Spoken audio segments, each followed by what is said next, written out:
I'm quite shocked at the amount of Christian parents that do not prepare their children for the different stages of growth and the things that they will be experiencing through those different stages of growth.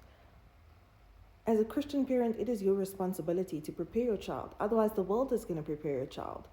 Otherwise, your child's friends are going to prepare them and they're not going to prepare them properly. They're going to give them the wrong advice. So your child starts having sexual urges, but you've never had a sit down. You've never had communications on, hey, if you self-pleasure, if you touch yourself, not only are you doing something that God doesn't want you to do, but you're also opening up doors for spirits to enter your life.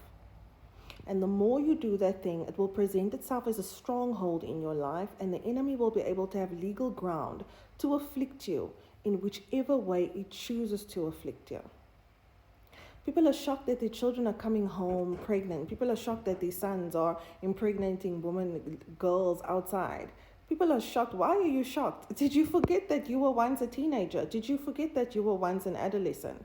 You never even told them. Look, as Christian parents, we're supposed to teach our children, this is the expectation that God has from you. You struggling with sexual urges, come to me, let's have a conversation. We're going to try and figure this thing out together. You people are so uncomfortable with sexual conversations with your children that you end up getting the outcome that you don't want to get because you just don't want to have a conversation with the child. They don't know about condoms. They only know what they're learning in school. Their friends are telling them this and that, and they're getting misinformation.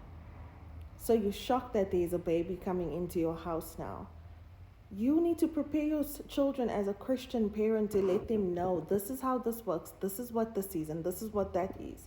If you lay down with a girl, she's going to get pregnant. The school is doing their part, but the school is going to tell your child that it's normal that they self-pleasure because they're going to have those emotions, those feelings, and their hormones are changing. So they're not going to speak to them from a spiritual perspective.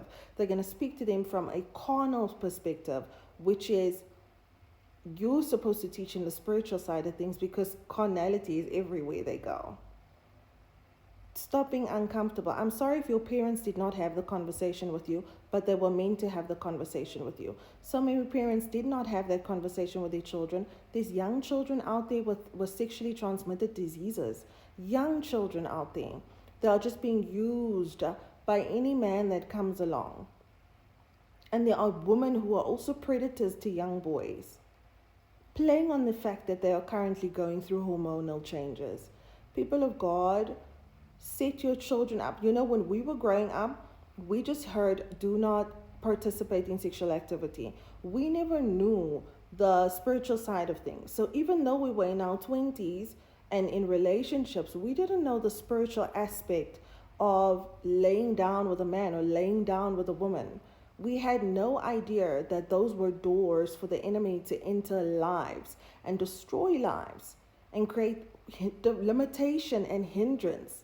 So you need to do better, mom. You need to do better, dad. You need to do what you were called to do, is raise your child in the way that they should go. If they end up making a mistake, it's not because you did not teach them. It's not because you didn't provide them with the information that they needed spiritually and for this physical world. It would be that they made a conscious decision to make the wrong decision or to make the right decision. Shalom.